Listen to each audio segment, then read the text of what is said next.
మరి ఈ సభలో మొదటి దినం మొదటి వర్తమానాన్ని మనకు అందించవలసిందిగా మరి నూతనంగా ఎంతో విధేయతతో మరి స్టూడెంట్గా విశ్వాసిగా తన జీవితాన్ని ఆరంభించి విధేయతతో మరి ఒక ప్రిన్సిపల్ స్థాయికి ఎదిగి వాక్యం పట్ల విధేయుడై ముందుకు వెళుతున్నటువంటి ప్రియ తమ్ముడు మరి ప్రిన్సిపల్ స్థాయికి రావటం అనేది సంతోషకరం.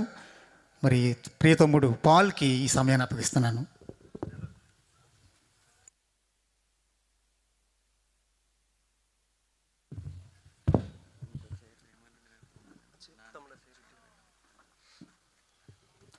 మంచిది మిమ్మల్ని ధన్యవాదాలు. దేవుని యొక్క మహాకృపను బట్టి మన దోషాలన్నీ కూడా క్షమించి ఆయన ఉచితమైన మహాప్రేమను మన ఎడలు చూపించి మరొక దినాన్ని ఉన్నతమైన ఆయుష్కాలాన్ని అనుభవించడానికి కృప చూపిన మనందరి తండ్రి అయిన దేవాది దేవునికి శిరస్సు ఉంచి నమస్కరిస్తూ మరి వేదికను అలంకరించిన పెద్దలు ఆత్మీయులు ఉపేంద్ర అన్న గారికి, అలాగే ఆత్మీయ అన్నయ్య పాలని గారికి, దైవజనులందరికీ చేరువచ్చిన మీ అందరికీ కూడా ప్రత్యేకమైన వందనాలండి. మరి నాటి కార్యక్రమంలో ప్రారంభ పలుకులుగా కొద్ది మాటలు మరి ఆలోచన చేద్దాం, ప్రార్థన చేసుకుందామండి. ప్రార్థన చేసుకుని విలువైన కొన్ని మాటలు నేర్చుకుని విలువైన అంశాన్ని అన్నయ్య గారి ద్వారా విందాం. ప్రేమ కలిగిన కన్న తండ్రి, కృపగల దేవ, గడిచిన కాలం అంతా మీ చల్లని నీడలో మమ్మల్ని అంతా కూడా కాచి కాపాడి ఈ పొలలపాడు గ్రామంలో నాయన మీ పిల్లలను మీరు ప్రేరేపించి నాయన మీ పిల్లలైన వారు అందరినీ కూడా తండ్రి నాయన మీ వాక్యంతో రేపుటకు మీ అందు నాయన నిలవబెట్టుటకు ఏర్పాటు చేయబడిన ఈ మహాసభలలో తండ్రి నాయన మీ ఉన్నతమైన మహాజ్ఞానాన్ని దైవజనుల ద్వారా మాకు వినిపింప చేయండి. కొద్ది మాటలు మాట్లాడుతున్న నాకు తోడై ఉండమని యేసుక్రీస్తు వారి శ్రేష్టమైన నామములో ఈ ప్రార్థన అడుగుచున్నాను మా కన్న తండ్రి, ఆమేన్. మంచిది మిమ్మల్ని దేని వాళ్ళరా.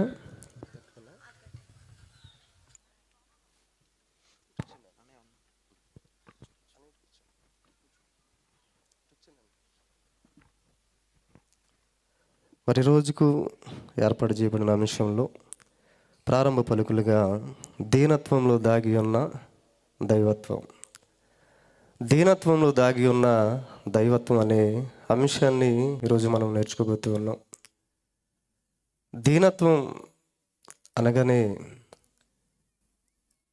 మన అందరి తండ్రి అయిన దేవునికి, అలాగే ఆయన ప్రియకుమారుడైన యేసుక్రీస్తు వారి యొక్క సద్గుణాలలో, గుణ లక్షణాలలో ఒక లక్షణం దీనత్వాన్ని మనం ఆలోచన చేస్తే, దీనత్వం అనగానే కొన్ని విషయాల్లో, కొన్ని అర్థాల్లో కూటికి లేకపోవటం, లేదా పేదరికంలో ఉండటం, లేదా నిస్సహాయ స్థితిలో ఉండటం అనే కొన్ని అర్థాలనిచ్చే మరి తత్వం కలిగిన పదమే దీనత్వం. దీనికి మరొక పదాన్ని మనం ఆలోచన చేస్తే, ఇతరుల కంటే మరొకరిని లేదా నీ సాటి వారిని యోగ్యునిగా ఎంచుకోవాలనే ఒక మంచి అర్థాన్ని కూడా ఈ యొక్క పదం ఇస్తూ ఉంటుంది. అంటే దీనత్వం అనగానే శరీర సంబంధమైన దీనత్వం ఉంది, అలాగే ఆత్మ సంబంధమైన దీనత్వం కూడా ఉంది. సహజంగా శరీర సంబంధం కలిగిన దీనత్వం ఎలా ఉంటుందంటే, అవసరతను బట్టి, వారికి ఉన్న ఆలోచనను బట్టి ఎదుటి వారిని మెప్పించడానికి కొన్ని విషయాల్లో దీన స్వభావం కలిగిన వారుగా ఉండటం చాలామందిలో మనం చూస్తూ ఉంటాం, సహజంగా మనిషిలో. ఇక ఈ దీనత్వంలో ఇతరులను తనకంటే యోగ్యునిగా ఎంచుకోవటంలో నిజంగా ఈ స్వభావాన్ని కనుక మనం ఆలోచన చేస్తే ఈరోజు భూమి మీద ఉన్న వారిలో ఏ కుటుంబాన్ని మనం ఆలోచన చేసినా దీన స్వభావం లేదా దీనత్వం లేదా తనకంటే ఇతరులను యోగ్యునిగా ఎంచుకునేవారిగా ప్రతి మనిషి ఉంటున్నాడా అంటే లేదనే చెప్పక తప్పదు. ఎందుకనంటే ఈరోజు ప్రపంచవ్యాప్తంగా బ్రతుకుతున్న కుటుంబాలను మీరు చూడండి. ఇక ఈ దీనత్వానికి మరొక మాటగా లోబడటం కూడాని ఆలోచన చేయొచ్చు. లోబడుట, దీనత్వంతో లోబడటం. ఏ కుటుంబంలోనైనా మనం చూసినట్లయితే ఎవరు దీనత్వం కలిగి ఉన్నారు, దీనత్వం కలిగిన తత్వం ఎవరిలోనైనా ఉందా అని ఆలోచన చేస్తే చాలా అరుదుగా కనిపిస్తూ ఉంటారు ఎక్కడో. ఈరోజు దీనత్వం అనేటిది ఎంత ఉన్నతమైనదో మనం ఆలోచన చేస్తే, ఈరోజు ప్రతి కుటుంబంలో లేదా ప్రతి మనిషిని కూడా ఒకరికంటే తనకంటే యోగ్యునిగా ఎంచుకునే విషయంలో మనిషి చాలా చాలా ఇబ్బంది పడిపోతూ ఉంటాడు. ఏ విషయంలోనైనా మీరు చూడండి, కుటుంబాల్లో భార్యాభర్తల మధ్య కలహాలు కానీ, అన్నాదమ్ముల మధ్య కలహాలు కానీ, లేదా ఒకరికి పట్ల ఒకరికి కలహారంభాలకు కారణం ఒకరికంటే మరొకరు యోగ్యునిగా ఎంచుకునే ఆలోచన లేక భయంకరమైన పరిస్థితుల్లో అన్నాదమ్ములు విడిపోవటం, కుటుంబాలు విడిపోవటం.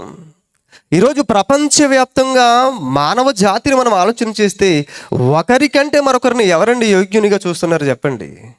ఈయన నాకంటే చాలా గొప్పవాడండి, ఈమె నాకంటే చాలా గొప్ప ఆమెడండి అని ఎప్పుడైనా ఎవరైనా అంటూ ఉంటారా చెప్పండి? కష్టమండి, చాలా కష్టం. ఆధిపత్యపు పోరుల కోసం కుటుంబాల్లో కలహారంభాలు అవుతున్న పరిస్థితులు, అంటే ప్రపంచ మనుషులలో దీనత్వం కనబడటం లేదా? అంటే ఒకవేళ దీనత్వమే కనబడకపోతే దీనత్వంలో దాగి ఉన్న దైవత్వం ఏం కనబడుతుంది? మీరు ఆలోచించండి. దీనత్వమే కనబడకపోతే, దీనత్వమే లేకపోతే దీనత్వంలో దాగి ఉన్న దైవత్వం ఏం కనబడుతుంది చెప్పండి? కనబడదు. అందుకనే దీనత్వం అసలు ఎవరిలో ఉంది, ఎక్కడ ఉంది అనేసరికి మొట్టమొదటిగా దేవుడు ప్రకృతిని చూపిస్తున్నాడండి. ఎందుకంటే మొదటి మనిషి రాకముందే ప్రకృతిని కదండి చేశాడు దేవుడు. మనము ఆయన పిల్లలమని, మనకు అవసరతలు ఉంటాయని, మనం ఈ భూమి మీద బ్రతకడానికి కావలసిన అవసరతలన్నింటినీ కూడా ఇదిగో మనం రాకముందే దేవుడు ప్రకృతిని సిద్ధపరిచాడు. ప్రకృతిని సిద్ధపరిచిన దేవుడు ఇదిగో దీనత్వం అంటే ఏంటో, దైవత్వం, దీనత్వంలో దాగి ఉన్న దైవత్వం ఎలా ఉంటుందనే విషయాన్ని మీరు ప్రకృతిని చూసి నేర్చుకోవాలన్నాడు దేవుడు. ఎవరిని చూసి నేర్చుకోవాలట? ప్రకృతిని చూసి. అసలు ప్రకృతిలో దీనత్వం ఉందా లేదా అనే విషయాన్ని మనం ఆలోచన చేస్తే ప్రకృతిని ఎందుకు చూడమన్నాడు దేవుడు? దేవుని పోలిక చొప్పున మనల్ని చేసుకున్నాడు కదా. ఆయన పోలిక చొప్పున మనల్ని చేసుకున్న దేవుడు మీరు నా పిల్లలని చెప్పాడు కదా, నేను మీకు తండ్రినని చెప్పాడు కదా. తన తత్వాన్ని మీలో నేను చూడాలనుకుంటున్నాడే తప్ప ప్రకృతిలో ఆయన పిల్లలమైన మనలను చూసుకోమంటున్నాడు ఏంటి? అవునా కదా? మీరు ఆలోచించండి. దైవత్వం దేవుని పిల్లలలో కనిపించడం లేదా దీనత్వం దేవుని పిల్లలలో కనిపించడం లేదండి. ఎలా ఉన్నారో తెలుసా మనుషులు? ఎందుకు ఈ మాట చెబుతున్నానంటే యెషయా గ్రంథము ఒకసారి మీరు చూడండి.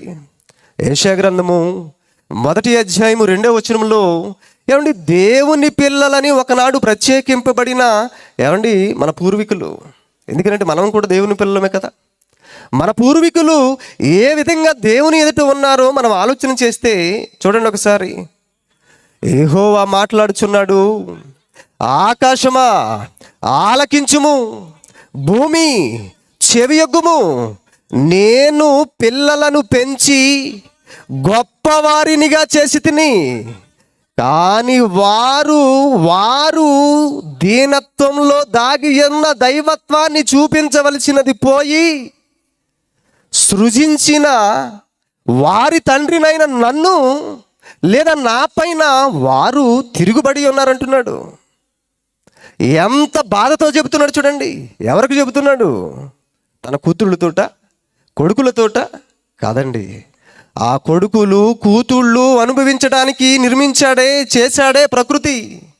ఆ ప్రకృతితో చెబుతున్నాడు, ఆకాశం ఆలకించుము, భూమి నువ్వు చెవి ఎగ్గాలి. ఏంటి ప్రభు అంటే, ఇదిగో వీళ్ళు నా పిల్లలే, నా పిల్లలే, నా మాట వినటం లేదు, నా మాట వినకపోవటం ద్వారా నా పైన తిరుగుబాటు చేస్తున్న పరిస్థితులు. ఎంత ఘోరమైన పరిస్థితి మీరు ఆలోచించండి. అంటే సర్వేశ్వరుని మీదే తిరుగుబాటు చేసేవారుగా ఉన్నారా? ఉన్నారు. ఒకనాడు తన పిల్లలైన ఇశ్రాయేలు సమూహం. మరి మన సంగతిని చెప్పండి. మనమేమైనా బాగున్నామా చెప్పండి? మనమేమైనా బాగున్నామా? ఆలోచించండి. క్రీస్తుని కలిగిన వారుగా మన పరిస్థితి ఏమైనా బాగుందా?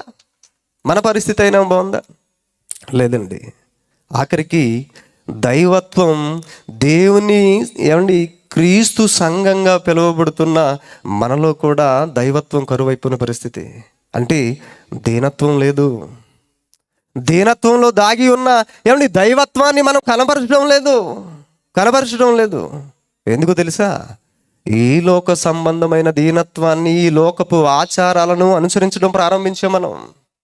కనిపించినప్పుడు వందనాలు చెప్పటం, కనిపించినప్పుడు చేతులు కొట్టుకుని నిలబడటం. దాటగానే మన స్వభావం మనదే, మన ఆలోచనలు మనవే. దేవుడు మన తండ్రి అని, దేవుడు మన సృష్టికర్త అని, ఆయన నియమించిన నియమావళిని మనము నేర్చుకోవాలి అని, ఆయన చెప్పిన రీతిగా బ్రతకాలని ఎవరండి ఆలోచిస్తున్నారు చెప్పండి? ఎవరు ఆలోచిస్తున్నారు చెప్పండి? యెషయా గ్రంథంలో 57వ అధ్యాయంలో ఒక మంచి మాట దేవుడు అంటున్నాడు చూడండి. యెషయా గ్రంథము 57వ అధ్యాయము చూడండి ఒకసారి, 15వ వచనం. మహాగణుడును, మహోన్నతుడును, పరిశుద్ధుడును, నిత్య నివాసి అయిన వాడు ఇలాగు సెలవిచ్చుచున్నాడు, నేను మహోన్నతమైన పరిశుద్ధ స్థలములో నివసించువాడును, ఆయనను వినయము గల వారి ప్రాణమును ఉజ్జీవింపచేయుటకును, నలిగిన వారి ప్రాణమును ఉజ్జీవింపచేయుటకును, వినయము గల వారి యొద్దను, దీన మనస్సు గల వారి యొద్దను అంటర్లైన్ ఇది. దీన మనస్సులు గల వారి యొద్దను నేను నివసించుచున్నాను. మనం దేవుని పిల్లలం.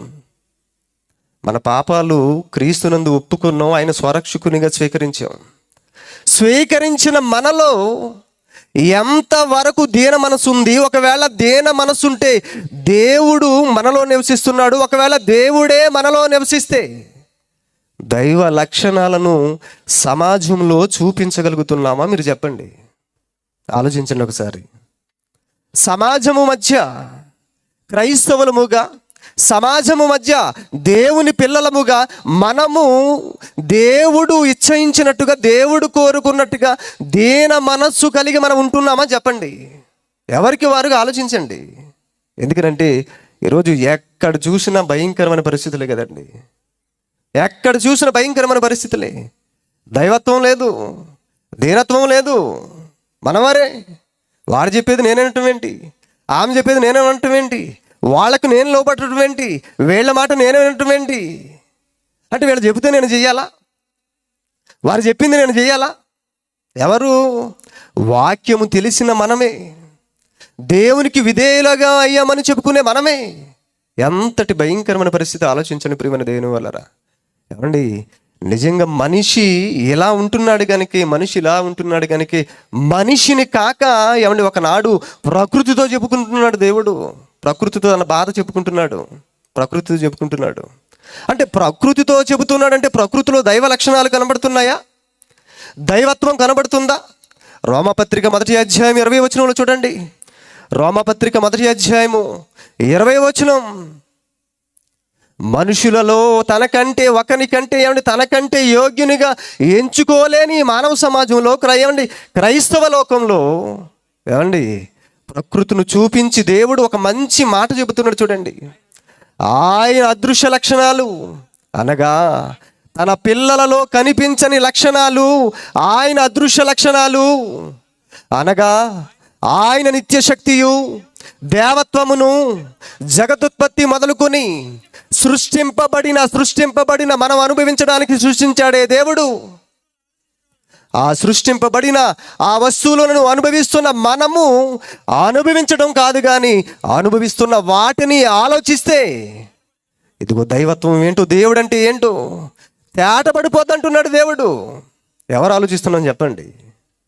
అందరూ ఆరగించడమే, అందరూ అనుభవించడమే. ప్రకృతిని చూసి ఏమైనా ఆలోచిస్తున్నామని చెప్పండి? లేదు కదా ప్రియమైన దేవుని వల్లరా. ప్రకృతి దాని క్రమం ప్రకారం మన కోసం పని చేస్తుంది అంటున్నాం, అది దాని నియమం అంటున్నాం, మనం నియమం తప్పం. అది దాని క్రమం అంటున్నాం, మనం క్రమం తప్పం. ఎంతటి భయంకరమైన పరిస్థితి మీరు ఆలోచించండి ప్రియమైన దేవుని వల్లరా. ఈ పరిస్థితులన్నిటికీ కూడా ముగింపు పలకాలి అని, ఈ దైవత్వం లేక అనేక మంది దీనత్వం లేక దేవుని కోల్పోతూ నిత్య నరకాగ్నికి వెళ్ళిపోతున్న ఈ మానవ సమాజాన్ని రక్షించడానికి ఏమండి దేవుడు ఆయా కాలాలలో ప్రవక్తలను, ఆయా కాలాలలో దైవ సేవకులను పంపించి ఈ ప్రపంచానికి కలగబోతున్న మహారక్షణను గూర్చి, ఈ ప్రపంచానికి రాబోతున్న ఆ దైవత్వాన్ని కనబరిచే ఒక మహాశక్తిని గూర్చి దేవుడు మాట్లాడుతూ ఏమన్నారో తెలుసా? లోకసువార్త చూడండి 19వ అధ్యాయము 10వ వచనం. దైవత్వం నశించిన వేళ దేవుడు అంటున్నాడు, లోకసువార్త 19వ అధ్యాయం 10వ వచనం, నశించిన దానిని దీనత్వం నశించింది, దైవత్వం కనిపించడం లేదు. నశించిన దానిని వెదకి రక్షించుటకు మనుష్య కుమారుడు వచ్చెను. నశించిన దానిని రక్షించడానికి, వెదకి రక్షించడానికి వచ్చిన మహనీయుడు వచ్చాడని చెప్పేసి అంటున్నాడు దేవుడు. యేసుక్రీస్తు గారు మాట్లాడుతూ యేసుక్రీస్తు గారు అంటే ఈరోజు కుటుంబాలు నాశనానికి వెళ్ళిపోతూ మేం గొప్ప అనుకుంటున్నా ఈ లోకంలో యేసుక్రీస్తు అంటే పడని వారు ఉన్నారు, బైబిల్ అంటే పడని వారు ఉన్నారు. వీరంతా ఏకముగా కూడి దైవత్వపు లక్షణాలను ఎవరిలో అయితే నెతకాలో, ఎవరి నుంచి అయితే నేర్చుకోవాలో వారి నుంచి నేర్చుకోక, గ్రంథాన్ని ఆలోచన చేయక, బైబిల్ అంటే ఒక మత పుస్తకం అని, క్రీస్తు అంటే ఒక మత బోధకుడు అని ఆలోచన చేసి దైవతత్వాన్ని, దైవ లక్షణాలను గూర్చిన విషయాలను పక్కకు పెట్టి ఎవరి నాశనాన్ని వారు తెచ్చుకుంటున్న పరిస్థితులు. అందుకనే దేవుడు తన సంకల్పం ప్రకారం ఒక చక్కటి మాట యేసుక్రీస్తు వారి నోట పలికించారు చూడండి. మత్తయి సువార్త 11వ అధ్యాయము 29వ వచనం. మత్తయి సువార్త 29వ అధ్యాయము 11వ అధ్యాయము 29వ వచనం చూడండి. నేను సాత్వికుడను, దీన మనస్సు గలవాడను గనుక మీ మీద నా కాడి ఇంచుకునంటే, ఇదిగో నేను దీన మనస్సు గలవాడును, నేను సాత్వికుడను, నేను మతాన్ని బోధించడానికి వచ్చిన వాడిని కాదు. దీనత్వం అంటే ఏంటో, సాత్వికం అంటే ఏంటో, దైవత్వపు లక్షణాలు అంటే ఏంటో, దైవం అంటే ఎలా ఉంటారో చెప్పడానికి, బ్రతికి చూపించడానికి భూమి మీదకి వచ్చాను, మతాన్ని బోధించడానికి కాదు. కనుక మీరందరూ రండి నా దగ్గరికి, మీరందరూ నా దగ్గరకు వచ్చి నా కాడిని ఎత్తుకుని నా యొద్ద నేర్చుకోండి అంటున్నారు. నేర్చుకుంటున్నారు చెప్పండి? లోకం నేర్చుకోవటం లేదు, నేర్పించాలి. క్రైస్తవులుగా మనమే నేర్పించాలి. క్రైస్తవులుగా ఈ సమాజానికి క్రీస్తు యొక్క తత్వం ఏంటో, దైవత్వపు లక్షణాలు ఎలా ఉంటాయో క్రీస్తు యొద్దకు వచ్చాం మనంతా కూడా నేర్చుకుని అనేకులకు చెప్పాలి అని, నేర్చుకోవాలి, పాటించాలి, అనేకులకు దైవత్వం గురించిన ఆలోచనలు చెప్పాలి. అందుకనే వచ్చాం కదండి. నేర్చుకుందాం. ఈ 2 రోజుల మహాసభలలో ఉన్నతమైన మాటలు మరి ఆత్మీయ అన్నయ్య గారి ద్వారా నేర్చుకుందాం. మరిన్ని అద్భుతమైన అంశాలు మాటలు అన్నయ్య గారి నోట విందాం. ముగింపు ప్రార్థన చేసుకుందామండి.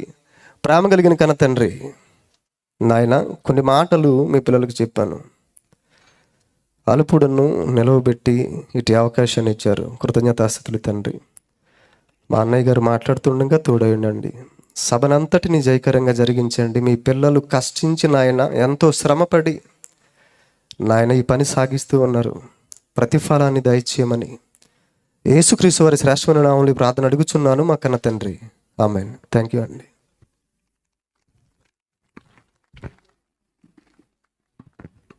మంచిదండి, చాలా సంతోషం. మరి మొదటి రోజు మొదటి వర్తమానంతో మంచి మాటలు మనకు వినిపించినటువంటి సోదరులు మరి సిబిటి ప్రిన్సిపల్ సుభద్రపాలెం మరి పాలు గారికి సభ తరపున ధన్యవాదాలు తెలియపరచుకుంటున్నాం. అందరూ ఒకసారి అందరూ కూడా చప్పట్లు కొట్టి మరి తమ్ముడిని అభినందిద్దాం.